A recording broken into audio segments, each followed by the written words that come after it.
Estamos de regreso en las claves del día para revisar de inmediato el estatus COVID. ¿Cómo están las cifras que arroja al día de hoy el Ministerio de Salud respecto a la COVID-19 y el avance de esa enfermedad en nuestro país? Lo revisamos de inmediato. Se reportan 782.695 casos. Se han tomado 3.751.583 muestras entre pruebas moleculares y pruebas rápidas.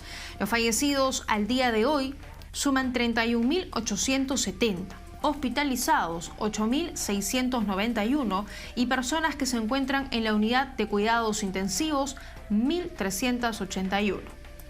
Hacemos un comparativo entre las cifras del día de ayer, 22 de septiembre, y las cifras de hoy, 23 de septiembre. En relación a los infectados, el día de ayer se registraron 776.546. Hoy se registran 782.695. Es decir, que en las últimas 24 horas se registraron 6.149 nuevos casos de la COVID-19 a nivel nacional. La cifra de fallecidos. El día de ayer se registraron 31.586 y el día de hoy 31.870. Ojo con este dato, porque en este caso la cifra de fallecidos es de 284. Sin embargo, hay que tener en cuenta que estos 284 están sumando 186 fallecidos que se registraron el sábado 19 de septiembre que no habían sido reportados porque el sistema estuvo en mantenimiento. Es decir, que en las últimas 24 horas se han registrado 98 fallecidos más los 186 que no se registraron el sábado 19 de septiembre, nos dan un total de 284 fallecidos. Vamos finalmente a revisar, como siempre, la cantidad de personas recuperadas y tenemos 636.489, lo que nos da 7.395 personas que han vencido la enfermedad en las últimas 24 horas.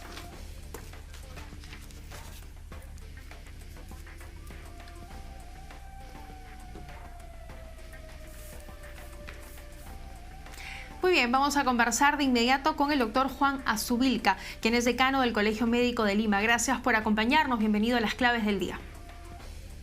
¿Cómo estás? Buenas noches, Tatiana. Muchas gracias por la invitación.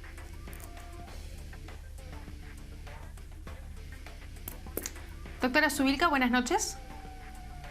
Buenas noches. ¿Me escuchas, Tatiana? Ahora sí, perfecto, sí. Muy bien. Muchísimas gracias por acompañarnos. Doctora Azubilca, estábamos comentando las cifras de las últimas 24 horas y bueno, en realidad las cifras desde mediados de agosto comienzan a lucir un poco más favorables. Hay menos contagiados, hay menos fallecidos y a inicios del mes de octubre podría darse inicio a la fase 4 de la reactivación de la economía. ¿Considera usted que es el mejor momento para que se abran la posibilidad a otras actividades económicas? Bueno, sí, como tú bien mencionas, Tatiana, durante estas semanas hemos visto una disminución de la velocidad de propagación de este virus y que se ha trasladado pues en la disminución de casos contagiados y en la disminución de fallecidos por esta enfermedad a nivel nacional. Sin embargo, pues hay que mencionar que esta es una cifra global.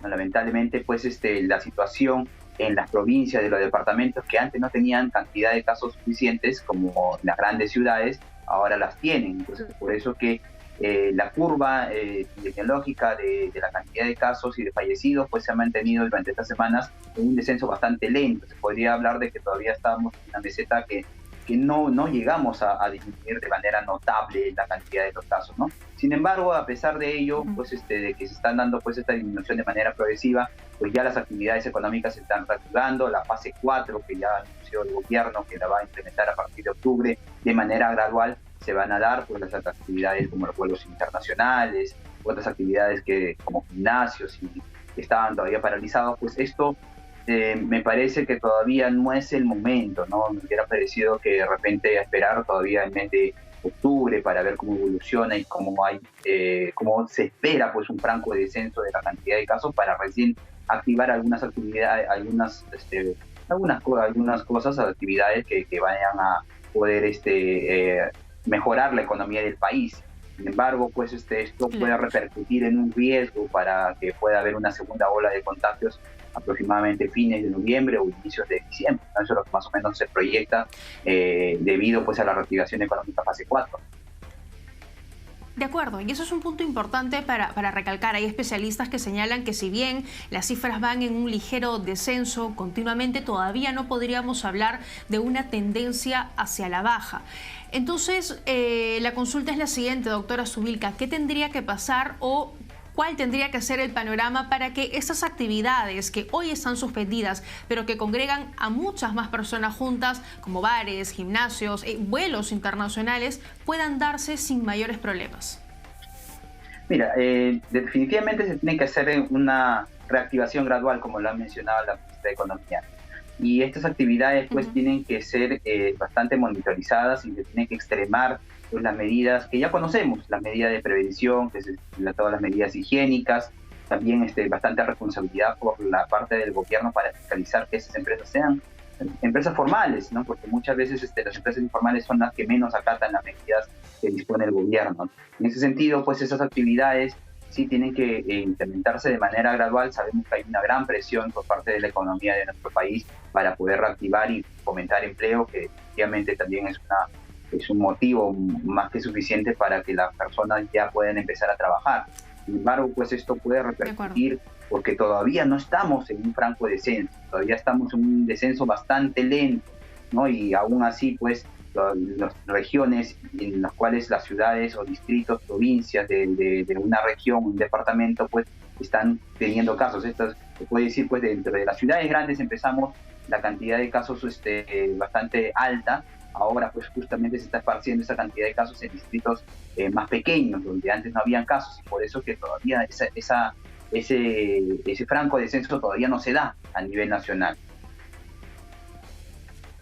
Ahora, es inminente que lo que están viviendo hoy algunos países de Europa se va a repetir acá, dado que a ellos les llegó el virus mucho más temprano que a nosotros, incrementaron los contagios, incrementaron las cifras de fallecidos, luego vino una curva hacia abajo, un ligero descenso, se abrieron las actividades, se permitió que muchas personas pudieran salir, los niños, y hoy países como España, Italia, Francia, Alemania están viviendo una segunda ola de contagios. Situación similar podríamos vivir en nuestro país de liberar algunas actividades, de reducir las medidas restrictivas. Definitivamente en nuestro país hay un riesgo bastante alto de que se pueda dar una segunda ola de contagios, como te mencionaba, quizás a fines de noviembre o inicios de diciembre, ¿no? Puesto que ya empieza la época de calor, ¿no? Mucha gente pues va a aprovechar la reactivación económica para viajar, para hacer turismo, para vacacionar, de oportunidad que no tuvo durante los meses de verano de este año. Por eso es que hay conociendo el comportamiento de nuestra población, conociendo pues nuestra idiosincrasia, hay un alto riesgo de que una segunda ola de contagio se dé en nuestro país, a pesar de que ya tenemos las experiencias de países en los cuales tuvieron un franco descenso y reactivaron su economía, pues empezaron a tener una segunda ola de contagios. En nuestro país no está exento de este riesgo y definitivamente pues estamos proyectando que posiblemente si la reactivación económica no se da de manera responsable y no se da de manera gradual, pues esta segunda ola de contagios esté proyectándose para fines de noviembre o inicios de diciembre.